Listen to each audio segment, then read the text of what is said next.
absolument tout à fait balaa ma xuus ci discours Idrissa Seck bi ma def benn bifurcation bu ndaw rek parce que comme damay jàngale géopolitique ñu wax ci élément de géopolitique rek ma bëggoon a yokk ko xar mi karaw waaw donc yàlla bu la Thierno dagg rek très bien après nag ma doog a ñëw ci kii sax parce que souvent dañuy wax ni la meilleure manière de rester dans un sujet c'est d'en sortir et de revenir moo tax bëgg kii xam nga géopolitique la moom je souscris li gars yi doon wax damay gën a kii rek xam nga si àdduna dafa am 1 2 3 4 5 dafa am 4 civilisations yoo xam ni c'est les civilisations de l'humanité ba l'humanité soso ba sos première civilisation bu humanité am loolu Afrique moo ko jox moom mooy ce qu'on appelle la révolution agricole parce que depuis la nuit des temps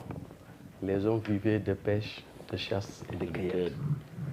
Et quand les revenus ou les ressources de la pêche, de la chasse et de la cueillette ne peuvent plus survenir aux besoins de sa famille qui s'est élargie entre-temps, l'homme a créé une civilisation, ce qu'on appelle l'agriculture. Donc l'agriculture représente le passage d'une civilisation du néolithique vers la civilisation du paléolithique. Avant, c'était le nomadisme. Maintenant, pour la première fois, on se sédentarise. Et c'est cette sédentarisation-là qui va donner le glas à les grandes civilisations parce qu'il fallait être fixé pour se dem. Donc Afrique, bi Cheikh Anta di wax noonu la fa demee Afrique ce n'est pas seulement le berceau de l'humanité mais aussi c'est le lit du monde quelque part. Mais ba Afrique jógee ci civilisation agricole avec A majuscule agriculture et élevage Afrique dafa réer ci radar yi maanaam suul ba léegi ne nag ñi ngi nelaw yeewooguñu ba Afrique pare nag dafa am benn dëkk bu jël mu tudd Asie gis nga mondialisation bi ñuy wax les précurseurs de la mondialisation ce sont les Asiatiques et en l'occurrence la Chine ils ont été les premiers à faire ce qu'on appelle la révolution maritime et fluviale ils ont été les premiers quand les Occidentaux faisaient les caravelles ils étaient déjà dans les jonques pour aller à la rencontre des autres peuples. Après, il y a eu des invasions de la Mongolie, ils se sont retirés. Ci la Europe di dugg si. C'est la troisième révolution de l'humanité. 1250, registre. Très bien. Maintenant, la troisième révolution de l'humanité, c'est que ce que l'Europe apporte à l'humanité, c'est la révolution scientifique et technique. La révolution scientifique et technique, avec comme toile de fond les progrès scientifiques, la médecine, etc. lu ñu ciy dem. Mais ba Europe jëlee ba daanu.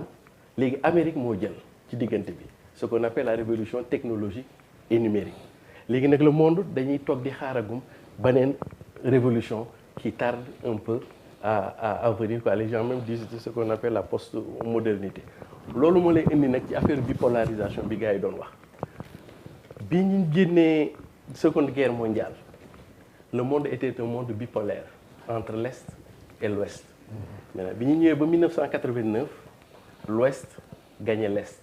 Le monde est devenu un monde unipolaire. Donc un monde de mondialisation. La mondialisation nous avait fait rêver. Nous avait tellement promis. Au finish, finalement, la promesse n'a pas tenu aux fleurs.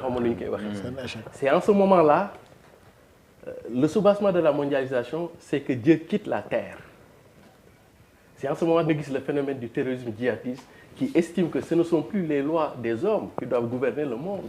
Mais c'est les lois des dieux qui doivent gouverner le monde ci l'islam politique dugg si waat avec comme année précurseur les événements de 2001 le World Trade Center donc ñu ni nit ñi boo leen bàyyee dañuy sànq maintenant ce qui est mooy li Thierno doon wax dañu ñëw ba ñaari conflictualité diffuse moo am c'est-à-dire que àdduna nasaraan Europe ak Amérique ñoom dañu jàpp ni en tout temps ñoom ñoo war a diriger le monde léegi mu am nag beneen pôle bu ñëw muy l'Asie moment bi nga xam ni Europe ce qu'on appelle l'Occident boo jëlee Europe ak États-Unis moom mooy l'Occident léegi nag bi ñuy nekkee bi ñuy daanu ci la Asie di jóg boo tax boo ko xoolee le 18e siècle ba le 19e siècle c'est le siècle des Occidentaux maintenant le 20e siècle c'est le siècle de l'Asie qui est devenue l'usine du monde avec la Chine quand l'Inde est devenue l'atelier du monde le 20e siècle voilà le 20e siècle moom mooy Asie maintenant léegi problème bi ñu am fii 21e siècle mooy Afrique c'est ça les conflits difficiles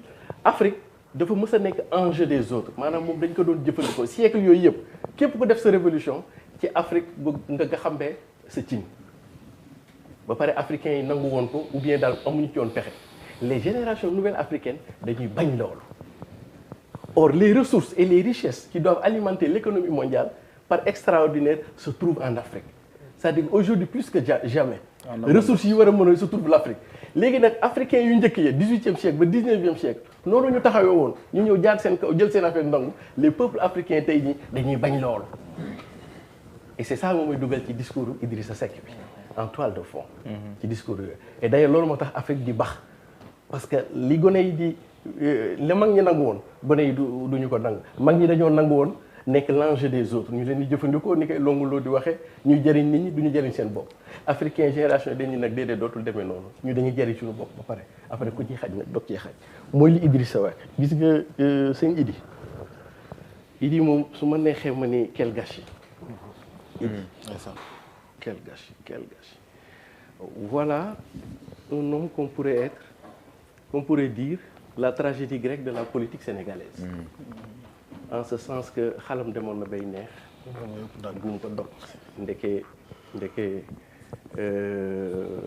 nattu du wees daal ci Idi voilà un homme qui est intellectuellement outillé politiquement préparé et psychologiquement armé pour le poste et la fonction de président de la République et chef de l'État li ko xañ mooy erreur bu mu defoon te ji ko ne woon na en politique les erreurs se payent cash mais Idi dafa jàng alxuraan ñi jàngee alxuraan ñooñu du ñu wax dañuy jund ñi jàng voilà ñi jàng français sunu classe gi dañuy wax moo tax Idi ca Thiès waxul parabole dafa junj il parle en parabole merci grand xam nga Idi lu mu bëgg wax ni bu ma ko doon transfàcce mooy lan dafa wax ba président Macky Sall vous symbolisez ce qu'on pourrait appeler un monde ancien qui refuse de mourir.